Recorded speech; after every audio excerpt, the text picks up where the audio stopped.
नमस्कार दोस्तों। देखिए, गुजरात और हिमाचल प्रदेश के चुनाव पर तो चर्चा हो ही चुकी है, लेकिन चूंकि ये जो चैनल है इस पर हमने उत्तर प्रदेश के तीनों उपचुनाव को लेकर कई सारे वीडियो बनाए थे, तो इसका एनालिसिस तो इस चैनल पर बनता ही था।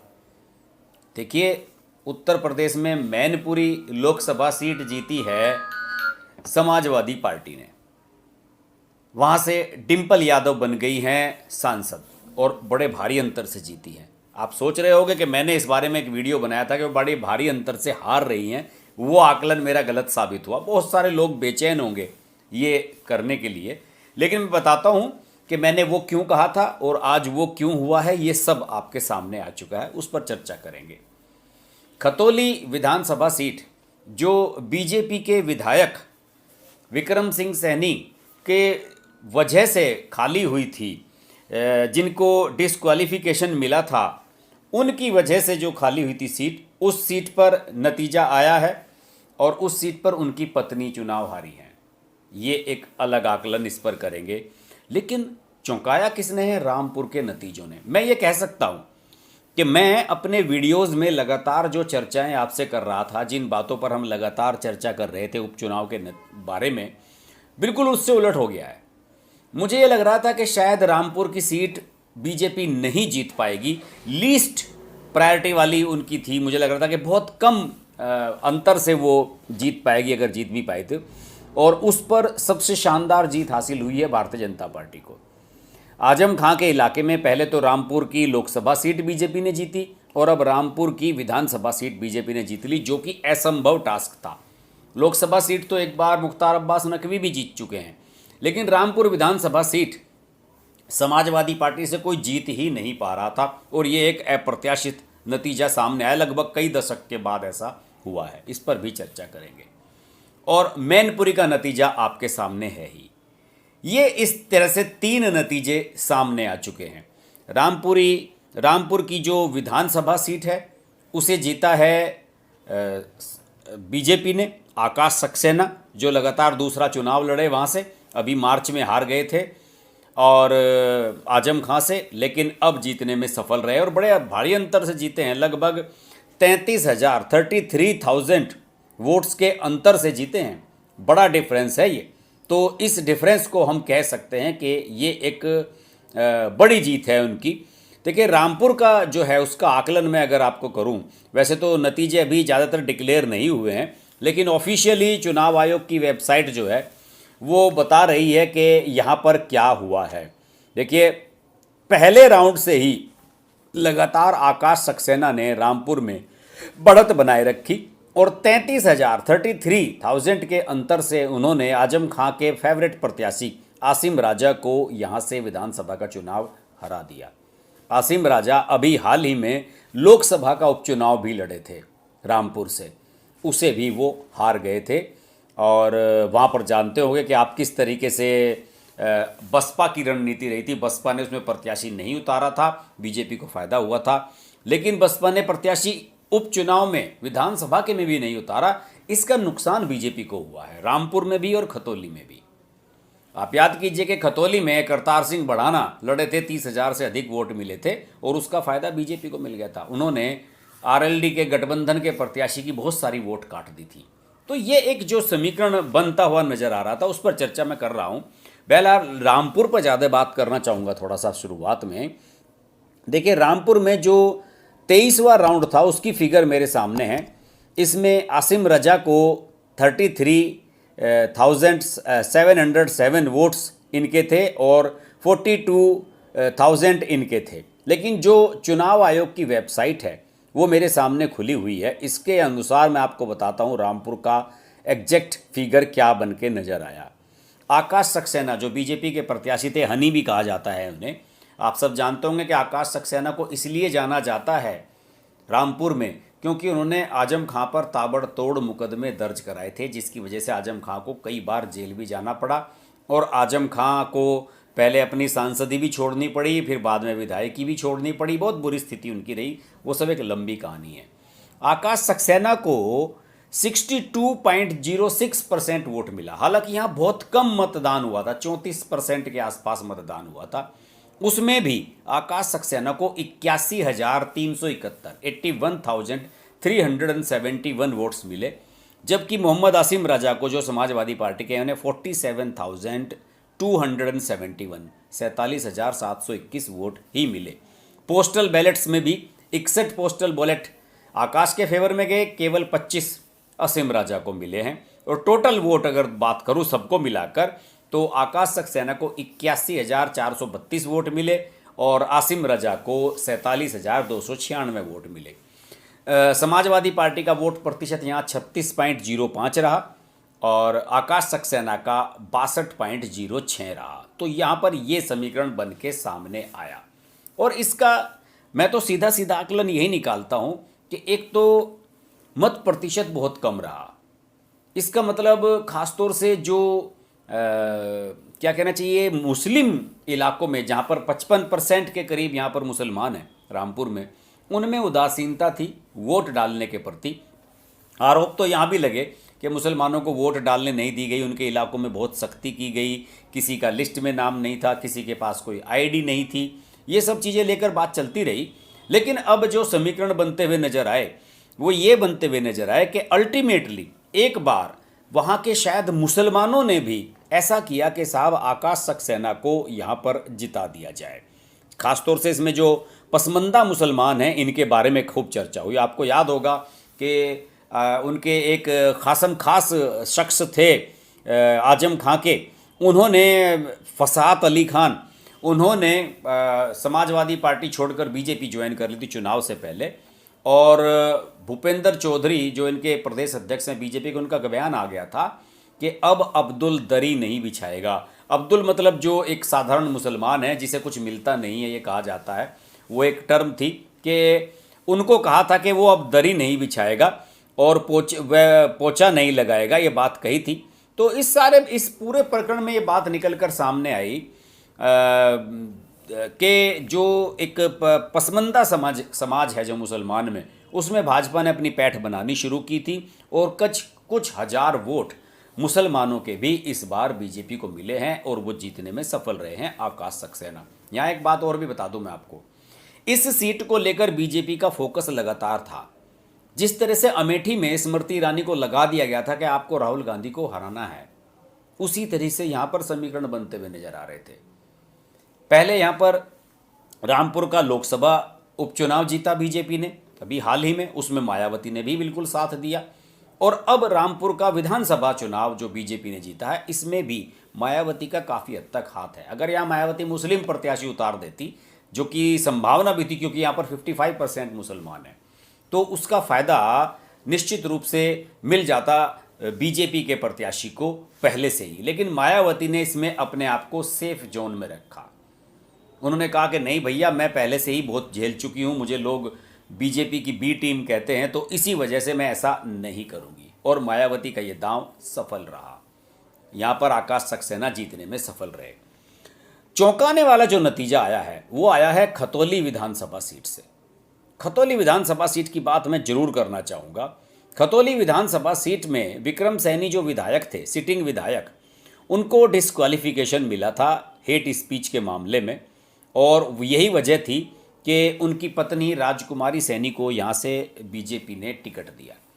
विक्रम सैनी मुंहफट इंसान, जिसको जो मुंह में आया बोल दिया, किसी भी बिरादरी समाज का जाति का सम्मान नहीं करना। उनके पता नहीं कितने वीडियो वायरल होते रहते थे बदतमीजी से बात करना। इसके बावजूद भी लगातार 2 चुनाव जीते, 2017 का भी चुनाव जीते, 2022 का जो चुनाव हुआ था तब भी जीते। लेकिन अब अति हो गई थी शायद, ऐसा लगा, और लोगों ने ये कहा कि भाई अब हम बहुत झेल चुके, अब हम इसको नहीं झेलेंगे। और इसी वजह से यहाँ से बीजेपी का प्रत्याशी, बीजेपी की जो प्रत्याशी थी विक्रम सैनी की पत्नी राजकुमारी सैनी, उसे हार का सामना करना पड़ा और काफ़ी भारी हार हुई है। 22,000 वोटों का अंतर है लगभग। यहाँ से राष्ट्रीय लोकदल ने, जो गठबंधन की टीम थी, उसने मदन भैया को टिकट दिया था। मदन भैया बाहुबली नाम है और लोनी से लगातार 3 चुनाव हारे, गाजियाबाद से। उससे पहले 3-4 बार विधायक रहे हैं खेकड़ा सीट से। अजीत सिंह के पुराने साथी हैं, बाहुबली टाइप के माने जाते हैं। लेकिन यहाँ पर उनका शुरू में विरोध इतना हुआ कि साहब बाहरी प्रत्याशी खतौली में भेज दिया गया। गाजियाबाद के प्रत्याशी को मुजफ्फरनगर जिले में क्यों लड़वाया जा रहा है, लेकिन माहौल बाद में बदलता चला गया। विक्रम सैनी की बदतमीजियां चलती चली गई। विक्रम सैनी ने इस चुनाव प्रचार के दौरान अपने जो पत्नी का चुनाव प्रचार था, लोगों के साथ गाली गलौज की, बदतमीजियां की और भरा बुरा कहा लोगों को। कुछ बिरादरी के लोगों को भी, कुछ खास जाति बिरादरियों को फोकस करके उन्होंने इस तरह की बातें कही, वीडियो वायरल हुए। जयंत चौधरी जो इस चुनाव को अपना प्रतिष्ठा का सवाल बना चुके थे, राष्ट्रीय लोकदल के अध्यक्ष, उन्होंने यहाँ पर लगभग 60-65 सभाएं की लगभग पिछले 15 दिन में, और वो गली गली में घूमे अपने प्रत्याशी को जिताने के लिए। उन्होंने पूरी ताकत के साथ ये चुनाव लड़ा, और चूंकि मदन भैया गुज्जर समाज से थे, गुज्जरों का समर्थन मिला है और भारी संख्या में जाट वोट लगभग 80% चला गया है राष्ट्रीय लोकदल की तरफ, जिसको बीजेपी सोच रही थी कि हमारी तरफ जाएगा।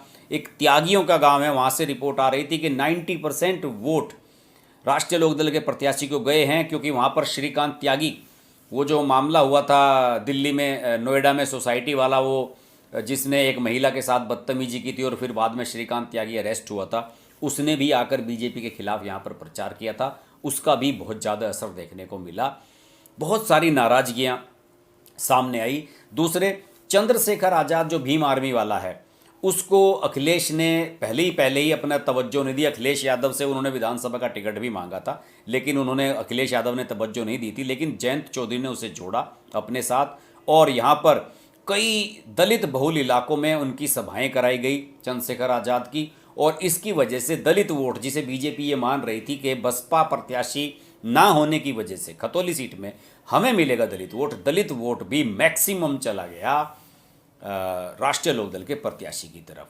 ठाकुर समाज के लोगों में, मैंने कहा कि कुछ लोगों के बारे में बदतमीजी सी भरी टिप्पणियां विक्रम सैनी ने की यहाँ पे, भाजपा जो प्रत्याशी थी उनके पति ने, पूर्व विधायक ने, और उसका लाभ भी मिला है। देखिए, ये सीधा सा एक बड़ा रिफ्लेक्शन है। ये खतौली सीट बहुत बड़ा संकेत दे रही है, यहाँ पर संकेत दे रही है 2024 के लोकसभा चुनाव को लेकर। मुजफ्फरनगर जिले में 6 विधानसभा सीटें हैं, जिनमें से 4 विधानसभा सीटें बीजेपी ने अभी 2022 के विधानसभा चुनाव में हारी थी। केवल मुजफ्फरनगर और खतौली ही बची हुई थी। अब खतौली भी हार गए हैं। अब केवल जो मुजफ्फरनगर की सदर विधानसभा सीट है, मुख्यालय पर जो स्थित है, केवल उस पर बीजेपी के विधायक हैं कपिल देव अग्रवाल, जो सरकार में राज्य मंत्री भी हैं, स्वतंत्र प्रभार वाले। बाकी बीजेपी का यहाँ से सुपड़ा लगभग साफ हो चुका है। तो यहाँ पर एक सबसे बड़ा चैलेंज क्या बन रहा है? यहाँ पर मुजफ्फरनगर में चैलेंज ये बन रहा है कि 2024 में यहाँ से जो सांसद हैं डॉक्टर संजीव बालियान, उनके लिए एक बहुत बड़ा चैलेंज बनता हुआ नजर आ रहा है। कुछ लोगों का कहना है कि आने वाले लोकसभा चुनाव में यहाँ से शायद जयंत चौधरी लोकसभा का चुनाव लड़ेंगे। जयंत चौधरी जो अभी राज्यसभा के सांसद बने हैं अखिलेश यादव के सहयोग से, लेकिन उसमें भी बहुत बड़ा झांप है। कुछ लोगों का ये कहना है कि शायद वो रिस्क नहीं उठाएंगे, लेकिन मुझे लगता है कि उन्हें चुनाव यहाँ से लड़ना चाहिए। उनके चांसेस यहाँ पर बनकर नज़र आ रहे हैं, अच्छे चांसेस नज़र आ रहे हैं। कुछ लोगों का कहना है कि समाजवादी पार्टी के एक नेता हैं हरिंदर सिंह मलिक, उन्हें यहाँ से लड़ाया जाएगा। लेकिन मेरा मानना है, और बहुत सारे लोगों का मानना है, कि इस सीट पर अगर जयंत चौधरी खुद चुनाव लड़ेंगे लोकसभा का, तो उनके लिए चांसेस यहाँ बेहतर हो सकते हैं, क्योंकि यहाँ की 5 विधानसभा सीटें इस क्षेत्र की जीत चुकी है समाजवादी पार्टी और गठबंधन। इसमें मेरठ जिले की सरधना विधानसभा सीट भी लगती है, और वहाँ से भी बीजेपी इस बार हार गई थी। ठाकुर संगीत सोम वहाँ से चुनाव हार गए थे। अब बात करता हूँ मैनपुरी की। मैनपुरी में जो हुआ है, अप्रत्याशित हुआ है। मैनपुरी में अप्रत्याशित इसलिए भी हुआ है, मैंने तो देखिए, मेरा जो अपना आकलन था, मेरा मानना था कि बसपा की मौजूदगी जो नहीं है, बसपा की गैर मौजूदगी का फ़ायदा यहाँ पर बीजेपी को मिलेगा, दलित वोट उनकी तरफ जाएंगे, लेकिन ऐसा हुआ नहीं। दलित वोट चला गया है सीधा डिम्पल यादव की तरफ। दलितों ने बड़े भारी संख्या में मतदान किया, और चंद्रशेखर आज़ाद और दूसरे नेता हैं, इन लोगों ने भी प्रयास किए। मुझे लगता है कि इसका फ़ायदा हुआ है। दूसरे, भाजपा ने यहाँ से रघुराज सिंह शाक्य को टिकट दिया, जो कि शिवपाल यादव के चेले थे। समाजवादी पार्टी से ही पहले सांसद रहे हैं, शिवपाल यादव के करीबी रहे हैं, लेकिन शिवपाल यादव ने जिस तरीके से चुनाव डिंपल यादव को जिताने के लिए प्रयास किया और जेन्युइन तरीके से मैदान में रहे। आज तो शिवपाल यादव ने अपनी पार्टी को समाजवादी पार्टी में मर्ज भी कर दिया है, हालांकि इसका कोई मतलब नहीं है, लेकिन उसके बावजूद भी शिवपाल यादव का एक्टिव होना बहुत मायने रखता है। क्यों? क्योंकि शिवपाल यादव का जो जसवंत नगर विधानसभा सीट है वो इसी में आता है, डिंपल यादव जहाँ से जीती हैं, और वहाँ पर उन्हें भारी समर्थन मिला है। आप देखिए, डिंपल यादव को 6,18,120 वोट मिले, 64.08%, जबकि बीजेपी के रघुराज सिंह शाक्य को 3,29,659 3,29,659 वोट्स मिले हैं, जो कि ओनली 34.18% हैं। बहुत भारी अंतर से वो हार गए हैं। मैंने एक वीडियो बनाया था जिसमें मैंने कहा था कि डिंपल यादव भारी अंतर से जीत रही हैं।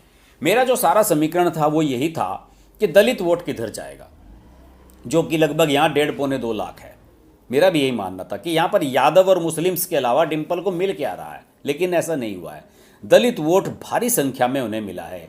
यादवों का वोटिंग प्रतिशत बढ़ा है, उन्होंने बढ़ चढ़ कर वोटिंग किया है कि साहब मुलायम सिंह यादव की सीट पर मुलायम सिंह यादव की बहू चुनाव लड़ रही है, इसलिए उसे जिताया जाए। और इसी का एक इमोशनल जो इम्पैक्ट होता है वो भी उनके समर्थन में यहाँ पर गया है।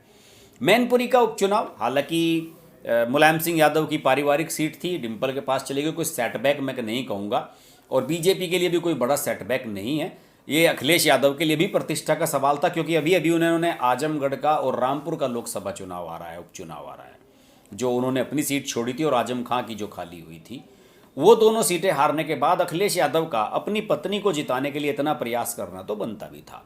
उन्होंने प्रयास किया, लेकिन मेरा यही मानना है कि इन तीनों चुनावों में ये स्पष्ट हुआ है, इन उपचुनावों में उत्तर प्रदेश के, कि दलित वोट बैंक जो अभी हाल ही के विधानसभा चुनाव में और लोकसभा चुनाव में भी 2019 के बीजेपी की तरफ गया था, वो छिटका है। दलित वोटर कंफ्यूज हुआ है और दलित वोटर्स ने उस तरफ वोटिंग किया है जहां उन्हें लगा है कि ये प्रत्याशी जीत सकता है। रामपुर में उन्हें लगा कि आकाश सक्सेना जीत सकता है, उनके समर्थन में दिया है। खतौली में भी ऐसा ही हुआ है। अगर गुज्जर बहुल्य गांव है और वहाँ पर दलित आबादी है तो वहाँ पर गुज्जर बहुल्य गांव में अगर 500 वोट दलितों के तो 500 वोट में से मैक्सिमम वोट चले गए हैं आरएलडी की तरफ।